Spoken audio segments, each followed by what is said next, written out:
Donc elle a toute une réflexion. Donc on fait 7e verso, 14e verso, ou 7e recto, 14e verso. Donc au début, elle a toute une réflexion sur la longueur de sa vie. Voilà. Et puis ensuite, il y a toute une, je sais pas comment dire, je sais pas si c'est une réflexion, je sais pas ce que c'est, sur le fait de partir en mission. Je sais pas si vous vous rappelez. Donc simplement en termes historiques, je vous rappelle que quand Thérèse écrit ce manuscrit, nous sommes en juin 1997. Donc elle est quasiment, qu'est-ce que j'ai dit?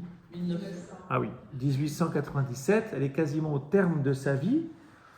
Au terme de sa vie, ça veut dire que la grâce l'a beaucoup déjà travaillé, quoi. Vous voyez, elle est quand même, elle est quasiment au terme, que ce soit au terme chronologique, mais aussi au terme spirituel. C'est-à-dire elle est très aboutie en sainteté, si j'emploie cette expression. Et donc il y avait toute une réflexion au sein de son Carmel, au 19e siècle, fin 19e siècle. Il y a tout un mouvement qu'on appelle missionnaire. Missionnaire, ça signifie à l'époque partir, j'allais dire pour les colonies, quoi. C'est-à-dire partir pour les pays lointains, toutes ces peuples, toutes ces civilisations qui n'ont pas été christianisées. Et donc il y a des fondations de Carmel, notamment en Indochine française à l'époque, du côté de Hanoï et de Saigon. Et donc elle se pose la question de partir au Carmel, au Vietnam, ce qu'on appelle le Vietnam aujourd'hui, je crois le Carmel de Saigon. Voilà. Parce que les Carmels faisaient des appels en disant il nous manque du monde, et donc si quelqu'un veut venir, vous serez les bienvenus. Et donc il y a toute une réflexion sur le fait que, en fait, elle aimerait bien partir, mais qu'elle ne peut pas à cause de sa santé. Voilà. Bon. Il y a une belle définition, voilà. Bon, voilà. Mais je passe vite parce que c'est pas le. Si, il y a une petite définition de la sainteté. Vous savez, le but de notre parcours, c'est être saint à l'école de Thérèse. Alors elle dit ceci: depuis longtemps, je ne m'appartiens plus. Je suis totalement à Jésus.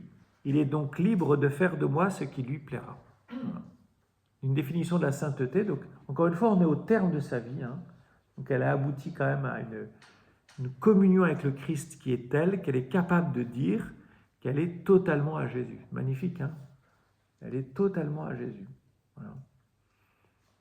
Et Jésus est donc, elle lui laisse carte blanche, elle lui fait un chèque en blanc pour qu'il puisse l'utiliser, pour qu'il puisse faire ce qui lui plaît, quoi. Bien sûr, rappelez-vous, ceux qui commandent ça, c'est pas une obéissance, je veux dire servile, mais c'est vraiment l'amour, quoi. Ensuite, effectivement, il y a toute une réflexion sur l'obéissance. L'obéissance très... Thérèse a été absolument, paraît-il, exemplaire dans sa vie religieuse. En fait, Thérèse, c'est vraiment la sainteté dans les petites choses, dans les petits détails. J'ai lu un article, ce n'est pas que d'elle, c'est pas nouveau. Dans la vie du Carmel, Thérèse de Jésus, la grande Thérèse, comme on dit, Thérèse de Jésus, Thérèse d'Avila, dit que la sainteté au Carmel, elle se fait dans les petites choses. Voilà. Et en fait, Thérèse de l'Enfant Jésus va reprendre ça. Voilà. Et notamment, elle a toute entre guillemets, une mystique de l'obéissance où elle voit dans sa supérieure la voix de Jésus, quoi. Mais quand on sait que, je vous ai déjà dit ça la dernière fois, quand on, paraît-il, vu l'humeur fantasque de sa supérieure à l'époque, c'est absolument héroïque de dire ça, parce qu'elle faisait elle disait parfois un peu n'importe quoi, la brave dame. Donc on passe à la charité fraternelle. C'est ça que j'aimerais qu'on regarde ensemble. Cette année, ma mère chérie, le bon Dieu m'a fait comprendre ce que c'est que la charité. Voilà. C'est ce début-là c'est cette partie-là qui est intéressante jusqu'à la fin donc, du 14e recto. Le bon Dieu m'a fait comprendre ce que c'est que la charité. Avant, je le comprenais, il est vrai, mais d'une manière imparfaite. Je n'avais pas approfondi cette parole de Jésus. Le second commandement est semblable au premier, etc. Alors, c'est impressionnant parce que, encore une fois, Thérèse, on ne peut pas dire qu'elle n'ait pas cherché à aimer les gens, enfin, dans tout ce qu'on a lu avant, dès sa plus tendre enfance, hein, elle le témoigne, elle dit que dès sa plus tendre enfance, elle a été choisie par Dieu quand même, elle le reconnaît. Elle a été accompagnée par Dieu de manière admirable, enfin exemplaire, enfin, je ne sais pas comment dire, de manière totalement extraordinaire, quoi. Et là, elle dit, bah en fait, je ne suis pas sûr qu'avant j'aimais vraiment, enfin, maintenant je pense que j'ai compris que c'était que la charité. Le comprendre, hein, c'est un comprendre qui n'est pas que intellectuel. Comprendre, j'en vis, quoi. Ça m'habite de l'intérieur et je le mets en pratique. Voilà. Je m'appliquais surtout à aimer Dieu et c'est en l'aimant que j'ai compris qu'il ne fallait pas que mon amour se traduisisse seulement par des paroles. Voilà. Bon, c'est quelque chose de classique, hein. Enfin, pour nous, je pense qu'il y a un nouveau. Hein. L'amour se paye d'actes et pas que de paroles, hein, comme on dit. Hein. Vous voulez prouver à quelqu'un que vous l'aimez, ben, c'est bien lui dire je t'aime, mais c'est mieux lui offrir des fleurs ou je sais pas quoi, ou l'emmener en voyage, ou lui faire un cadeau, ou lui rendre un service. Vous voyez, c'est les 5 langages de l'amour. Je ne sais pas si vous les connaissez, les 5 langages de l'amour. Je ne sais pas si vous connaissez le vôtre. On a tous un langage particulier. Entre offrir des cadeaux, rendre des petits services, passer du temps ensemble, dire des paroles bienveillantes. Et il m'en manque toujours un, le 5e, je ne sais plus lequel c'est. Enfin, vous le retrouverez. Le toucher, voilà. Le toucher. Le toucher physique. Voilà. Les marques d'affection physique. Voilà. C'est une façon de montrer concrètement que nous aimons quelqu'un. Alors, elle enracine son propos avec l'écriture. Hein. Pour Thérèse, c'est impressionnant. Alors, Elisabeth, ça va? Ils viennent d'arriver. Bon, très bien. En fait, on vient juste de commencer. Avant, je vous avais fait une petite introduction rapide sur tout le reste, mais on vient de commencer la charité. Donc, la charité, donc je commence à. Le bon Dieu m'a fait comprendre ce que c'est que la charité. Donc, c'est vers, je ne sais pas où. C'est vers le 11e verso. Voilà, 11e verso. Le bon Dieu m'a fait comprendre ce que c'est que la charité. Alors, d'abord, elle fonde ça avec l'écriture, 3 citations d'écriture, le double commandement par Jésus, vous savez, hein, c'est quoi le plus grand des commandements dans l'écriture? Qu'est-ce que Jésus répond? Tu aimeras ton Dieu de tout ton cœur, de tout ton esprit, de toute ton âme. Et le second commandement, tu aimeras ton prochain comme toi-même, qui lui est semblable. Tu aimeras ton prochain comme toi-même. Et puis, le deuxième verset, c'est la finale du discours sur la montagne, où Jésus dit, vous êtes bien gentils, mais il ne s'agit pas de me dire Seigneur, Seigneur, il s'agit de mettre en pratique ce que je viens de vous dire. Et puis enfin, le troisième verset, c'est le dernier repas, et notamment au chapitre 15, je vous fais un commandement nouveau, c'est de vous entraimer les uns les autres. Voilà. D'accord? C'est intéressant, vous voyez, c'est que Thérèse, elle-même, elle rentre un peu dans une interprétation de l'écriture. L'interprétation de l'écriture, ça veut dire que ce qui l'habite, ou comment Dieu lui parle, d'ailleurs elle le dit, hein, que le seul livre qu'elle arrive à lire, c'est la Bible.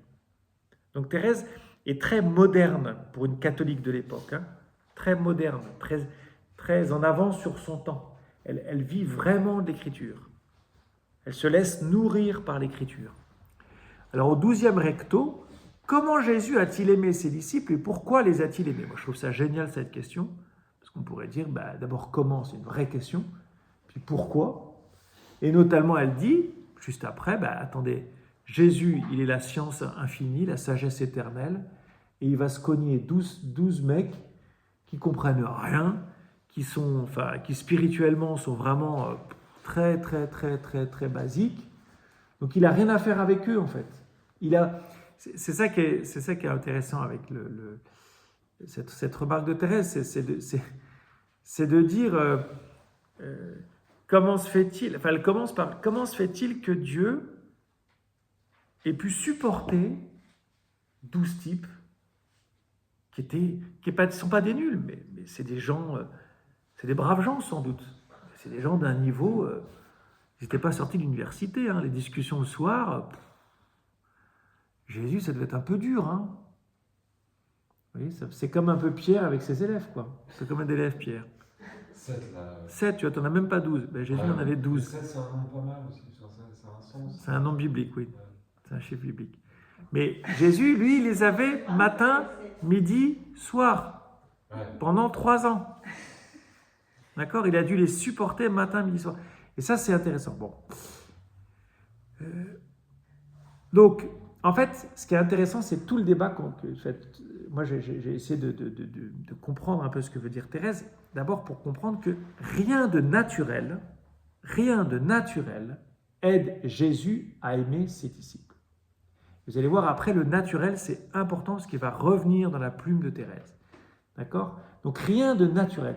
Rien n'attire l'affection de Jésus pour ses disciples. D'accord? Rien. Rien n'est fait pour qu'il ait de l'empathie naturelle ou de la sympathie naturelle pour eux. Voilà. Et pourtant, il va les aimer. Donc, pour Thérèse, c'est un grand mystère. Comment se fait-il que Jésus, elle le dit, c'est un grand mystère. Jésus les appelle ses amis, ses frères. Et non seulement il les appelle ses amis, ses frères, mais il les choisit comme co-héritiers de son royaume. D'accord? Donc voilà, vous prenez la personne qui vous emmerde le plus, là, tout de suite, là, et vous vous dites, est-ce que moi je suis prêt à l'appeler mon ami, mon frère, et à lui partager ce que j'ai de plus précieux? C'est ça qu'a fait Jésus, d'accord? C'est ça que fait Jésus avec nous, et avec ce qu'il a fait avec ses disciples. Donc, ce qui est important, c'est quoi? C'est que tout de suite, on comprend que l'amour véritable, c'est-à-dire la charité, l'amour véritable qui vient de Dieu, puisque Dieu est amour, la charité, ben ça a peu à voir avec l'affection naturelle. D'emblée, vous voyez, elle nous explique que si Dieu a aimé ses disciples, ben ce n'était pas naturellement, ce n'était pas naturel pour lui. Ce n'était pas spontané, ce n'était pas inné, ce n'était pas une affection, tiens, ils sont vraiment sympas, je vais passer du temps avec eux. Pas du tout, il n'avait pas de plaisir à passer du temps avec eux. Ou en tout cas, il arrivait à dépasser le déplaisir qu'il pouvait avoir d'être avec eux. Ça va être important. Mère bien-aimée, en méditant ces paroles de Jésus, j'ai compris combien mon amour pour mes sœurs était imparfait. J'ai vu que je ne les aimais pas comme le bon Dieu les aime. Ah, je comprends maintenant que la charité parfaite consiste à supporter les défauts des autres, à ne point s'étonner de leurs faiblesses, à s'édifier des plus petits actes de vertu, etc. etc. Donc, le maître en amour, d'accord, c'est Dieu lui-même. Je ne les aimais pas comme le bon Dieu les aime. Le maître en amour, c'est Dieu. Mon maître en amour, c'est Dieu. Personne d'autre. Et surtout pas moi-même. Et surtout pas ma psychologie, et surtout pas mes sentiments. Le maître en amour, c'est Jésus.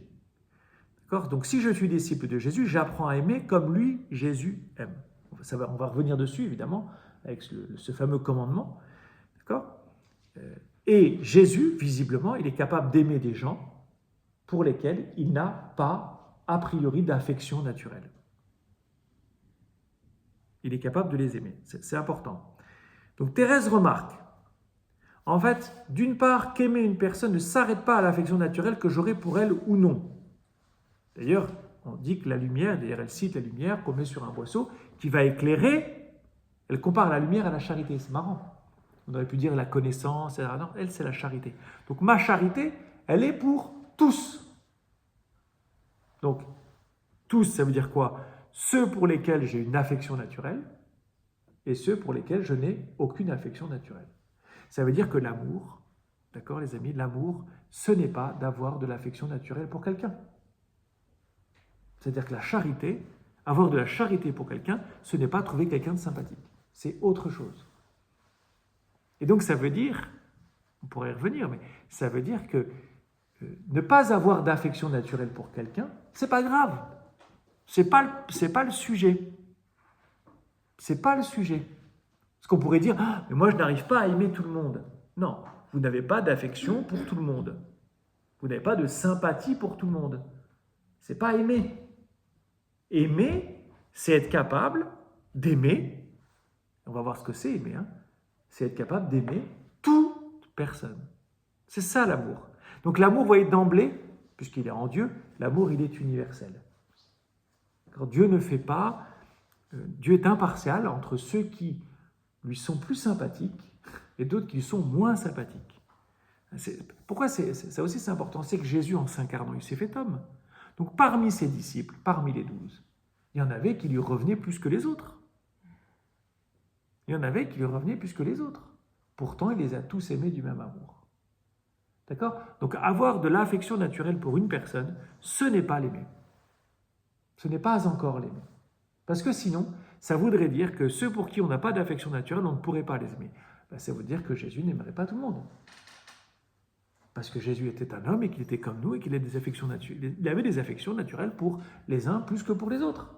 Pourtant, il a su aimer tous les hommes. C'est-à-dire qu'il a offert sa vie pour tous. Et pas pour certains. Donc d'une part, aimer une personne ne s'arrête pas à l'affection naturelle. D'autre part, la charité ne doit pas rester enfermée dans le fond du cœur. C'est ce qu'écrit Thérèse. Elle ne doit pas rester enfermée au fond du cœur. C'est-à-dire qu'elle ne doit pas s'arrêter à des bons sentiments. Elle redit un peu la même chose, mais elle dit simplement là que au fond, d'accord, elle dit la charité qui doit éclairer et réjouir. Donc quand j'aime quelqu'un, ça doit se sentir. L'autre doit le sentir. Ça doit réjouir l'autre. Pour le dire encore autrement, ça doit lui faire du bien. À d'autres moments, elle dira lui faire plaisir. Donc j'exprime ma charité. C'est ça en fait l'important. Ça, je pense que vous l'avez compris en lisant Thérèse. La charité, elle s'exprime par des gestes, par des actes et par des pensées. Mais pas par de l'affection. Pas par des sentiments. Donc, en quoi, comment aimer comme Jésus? Elle le dit déjà, hein, supporter les défauts des autres. Alors, ce serait intéressant de se poser la question, mais comment supporter les défauts des autres? Mais voilà, supporter les défauts des autres. Ne pas s'étonner de la faiblesse de l'autre. Ça, c'est très important. Ça veut dire que si je ne m'étonne pas de la faiblesse de l'autre, je ne la répète pas. Je ne cancane pas, je ne critique pas, puisque je ne m'en étonne pas. Vous voyez ce que je veux dire? Vous voyez, vous avez une bonne amie qui dit une vacherie, qui fait une vacherie à une autre, plutôt que de le répéter, tu sais ce qu'elle a encore fait à l'un, plutôt que de le répéter, parce que vous ne vous en étonnez pas. Ben, vous ne le répétez pas, parce que ce n'est pas intéressant en fait, puisque vous n'êtes même pas étonné de cela. Vous n'êtes pas étonné du mal que l'autre peut faire. C'est ça ce que ça veut dire. Hein. Vous n'êtes pas étonné de la bêtise de l'autre, de la mesquinerie de l'autre. Vous ne vous en étonnez pas. Vous n'êtes pas surprise, d'accord? S'édifier des plus petits actes de vertu que l'on voit pratiquer. Incroyable. Réjouissez-vous de voir un ami, une amie, quelqu'un que vous connaissez, un collègue, même que vous n'aimez pas trop, pour lequel vous n'avez pas d'affection naturelle. Réjouissez-vous dès que vous le voyez poser un acte bon. Ça peut être au self d'aller chercher de l'eau pour toute la table. L'acte le plus simple. C'est un acte de vertu. Voilà. Je me réjouis, je m'édifie. C'est très fort le verbe édifier. Hein. Je m'édifie, c'est-à-dire que ça me pousse à faire, moi aussi ça me pousse à faire le bien. C'est ça, édifier. Et puis bien sûr, comme elle le dit au-dessus, hein, faire du bien à tous. Voilà. Donc 4, hein, supporter les défauts, ne pas s'étonner de la faiblesse de l'autre, s'édifier des plus petits actes de vertu, et puis faire du bien à tous. Voilà. Donc lorsque le Seigneur avait ordonné à son peuple d'aimer son prochain, comme soi-même, donc là elle dit simplement, avant que Jésus vienne sur la terre, il n'y avait pas ce commandement d'aimer comme lui aime, mais il y avait simplement le commandement d'aimer son prochain comme soi-même. Bien. Ah Seigneur, je sais que vous ne commandez rien d'impossible, vous connaissez mieux que moi ma faiblesse, mon imperfection, vous savez bien que jamais je ne pourrai aimer mes sœurs comme vous les aimez, si vous-même, ô mon Jésus, de les aimiez encore en moi. Donc elle donne le secret de la charité. D'accord ? Elle dit simplement, d'abord, le commandement de l'amour, tel que Jésus le livre. Aimez-vous les uns les autres comme je vous ai aimé. C'est donc un commandement. À partir du moment où c'est un commandement de Jésus, nous devons considérer que Dieu donne la grâce à ce qu'il commande. D'accord ? Le commandement, quand Jésus, c'est une parole efficace, quand Jésus parle, sa parole est efficace. Donc quand il commande quelque chose à l'homme, il lui donne en même temps les moyens de le faire. D'accord ? Quand Jésus dit « Aimez-vous les uns les autres comme je vous ai aimé », il donne sa grâce pour que nous puissions le vivre. Et Thérèse, au lieu de se décourager, tout en reconnaissant son incapacité, ça c'est toujours le secret de Thérèse, le secret de la sainteté de Thérèse, rappelez-vous, c'est la confiance. C'est la petitesse et la confiance. Je sais que je suis incapable. Je sais que je suis incapable. En fait, il y a une espèce de paradoxe. Ce commandement est possible parce qu'il est donné par Jésus, et pourtant il est impossible, vu ma faiblesse et mon imperfection. Donc c'est possible, mais c'est impossible. Et donc Thérèse, elle va résoudre le problème en disant, puisque c'est impossible pour moi et que c'est possible, ça veut dire que Jésus va le faire. Et donc elle va laisser le champ à Jésus dans son cœur. Elle va dire, Jésus, tu vas aimer en moi. Mais c'est très exigeant, parce que Jésus, lui, il aime tout le monde. Donc si je laisse Jésus aimer en moi, je vais devoir aimer des gens pour lesquels je n'ai aucune sympathie naturelle. Sinon, je mens. Vous voyez ce que je veux dire? Sinon, je fais obstacle à la charité, à l'amour de Jésus en moi. C'est très exigeant, en fait, ce qu'elle est en train de dire. Laisser Jésus aimer en soi, c'est pas que ça rend les choses plus faciles, en fait. Au contraire, ça étend le champ. Donc, ça rend les choses quand même peut-être un peu plus difficiles. Donc, voilà, ça vous l'avez compris. Alors, elle dit qu'elle aime le commandement, c'est beau, parce qu'en fait, elle reconnaît que ce commandement d'aimer, de s'aimer les uns les autres, comme Jésus nous a aimés, c'est une grâce, c'est un cadeau, c'est un privilège, et c'est source de joie, chers amis. Vous voyez? C'est source de joie. Thérèse dit qu'elle aime ce commandement, parce qu'elle y voit une source de grande joie. Donc, je répète, aimer n'est pas synonyme de bons sentiments ou d'affection naturelle. Aimer signifie poser des actes qui, d'une part, évitent les mauvaises pensées sur l'autre, et d'autre part, qui lui font du bien concrètement. La faiblesse et l'imperfection de l'homme, dont parle Thérèse, c'est justement de s'arrêter à son affection naturelle, à ses affections ou ses sympathies naturelles. C'est ça la faiblesse et l'imperfection de l'homme, ici. Alors ensuite, elle dit, laissez Jésus aimer en moi. C'est un peu mystérieux, mais ça fait quand même un peu écho, j'imagine. Alors, il y a deux choses auxquelles vous pouvez penser. C'est d'abord cette parole de Jésus en Jean, chapitre 15. « Sans moi, vous ne pouvez rien faire. » On est vraiment là-dedans. Sans moi, vous ne pouvez rien faire. Sans moi, vous ne pouvez pas aimer. Voilà. Et puis, il y a une autre parole qu'on peut entendre. Demeurez en moi comme moi, je demeure en vous. Demeurez en moi comme moi, je demeure en vous. Là, Thérèse dit simplement que si Jésus aime en moi, en elle, ça veut dire que Jésus demeure en elle. Donc elle reconnaît que Jésus demeure en elle. Jésus demeure en vous. Alors elle continue, oui, je le sens, lorsque je suis charitable, c'est Jésus seul qui agit en moi, plus je suis uni à lui, plus aussi j'aime toutes mes sœurs. Donc c'est Jésus qui agit en moi, donc elle redit un peu toujours la même chose, mais sans moi vous ne pouvez rien faire, c'est vraiment ça, c'est Jésus seul qui agit en moi. Donc c'est Jésus qui donne d'accomplir l'effort à faire pour aimer, c'est-à-dire dépasser ses affections naturelles pour agir concrètement et faire du bien. Vous voyez ? Ce serait important parce que derrière, elle va justement donner l'exemple de cette sœur pour laquelle elle n'a aucune empathie naturelle. D'ailleurs, elle le dit, qui lui était antipathique naturellement, et pour lesquelles elle va devoir faire effort. D'accord ? Donc voilà. Et ce qui est intéressant dans l'exemple qu'elle va donner, j'anticipe un peu, mais ce qui est intéressant dans cet exemple-là, c'est que aimer, ce n'est pas que tout d'un coup cette sœur lui devienne sympa. C'est pas ça du tout. Encore une fois, l'amour, ce n'est pas avoir de l'empathie ou de la sympathie naturelle. Ce n'est pas ça, aimer. Vous pouvez très bien aimer quelqu'un que vous détestez au fond de vous, pour plein de raisons. Une personne qui ne vous revient pas, une personne, dès qu'elle rentre dans une pièce, ça vous tend. Pourtant, vous pouvez l'aimer. C'est ça que Thérèse est en train de dire.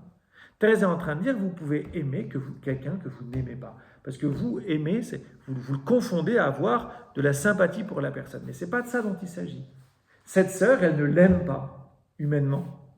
D'ailleurs, elle dira à la fin qu'elle lui fait un grand sourire, et elle dit, et la sœur lui dit, mais comment ça dit, vous êtes si contente, vous êtes tellement contente de me voir. Et Thérèse dit, oui, je suis très contente. Et elle dit, j'omets de dire que c'est spirituel. Mais qu'est-ce que ça veut dire? Parce qu'on pourrait dire, elle est hypocrite. Mais elle n'est pas hypocrite. Parce qu'elle dit simplement que son empathie naturelle lui fait dire, mais je ne vous aime pas, or je sais que la charité, ce n'est pas ça. Ce n'est pas ça la charité. La charité, c'est d'aimer une personne même quand je n'ai pas d'empathie, de sympathie ou d'affection naturelle pour cette personne. Et vous voyez, Thérèse, elle est capable, elle est impressionnante, c'est-à-dire qu'elle ne s'arrête pas à la nature. Elle ne s'arrête pas à ces élans du cœur naturel, qui sont réels chez elle. C'est un vrai combat. Mais aimer ne consiste pas à changer ne consiste pas à faire en sorte que tout d'un coup, je vais aimer cette personne au sens de je vais la trouver sympathique. Non. Thérèse ne trouve pas du tout cette sœur sympathique. Et pourtant, elle dit qu'elle l'aime. Elle laisse aimer Jésus en elle. Elle laisse aimer Jésus en elle, mais ça lui demande des efforts surhumains. Parce qu'en fait, si elle se laissait aller, elle critiquerait cette personne, elle lui ferait des remarques désobligeantes, parce qu'elle ne la supporte pas. C'est intéressant de méditer de ça, hein, de voir comment ça... Voilà, bref. Ouais, moi je pensais, tu vois, je disais que ça me semblait quasiment impossible. C'est impossible. Ouais, là, dans la manière dont tu nuances, aimer tout le monde, c'est pas avoir de l'affection pour tout le monde. Non. Ça me semble moins impossible. Oui, tout à fait. C'est voilà, cette personne, elle te revient pas, tu la supportes pas, mais tu vas quand même faire des choses pour elle, tu vas Exactement. quand même vouloir son bien, Exactement. pas qu'il lui arrive des misères. Ouais. Tu vas essayer de la supporter malgré ses défauts, malgré ce qui t'énerve en fait. Tu vas essayer... D'essayer de voir ses côtés positifs. Exactement. Tout à fait. Tout à fait. Ouais. Et ça, c'est l'exemple là. Et puis, on se laisse habiter par la grâce. C'est-à-dire qu'on remet ses armes à Dieu. C'est-à-dire, on dit, Seigneur, je vais lui péter la gueule. Ouais, j'y arrive pas. Voilà, j'y arrive pas. Donc, faut le dire ça à Jésus. C'est une façon de laisser Dieu agir en moi. Tu vois, Seigneur, je n'y arrive pas. Moi, je prends l'exemple que vous avez peut-être entendu. On les avait fait intervenir pour un après-midi des familles, un couple.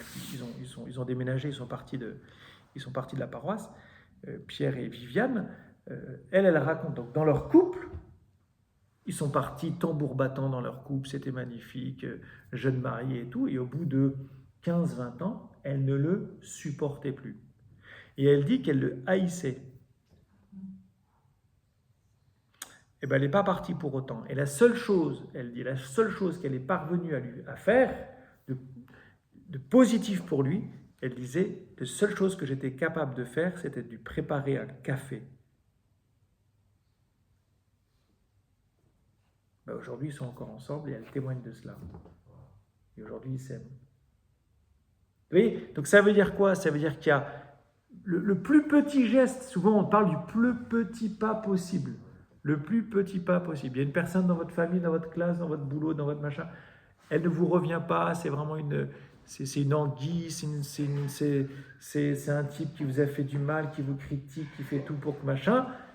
Quelle est la plus petite chose que vous pouvez faire de positif pour lui?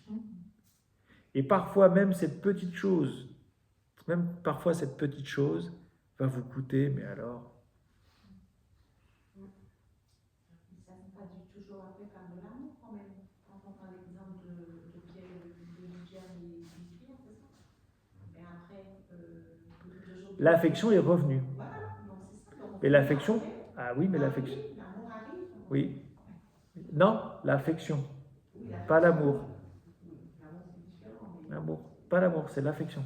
De fait, l'affection est revenue. De fait.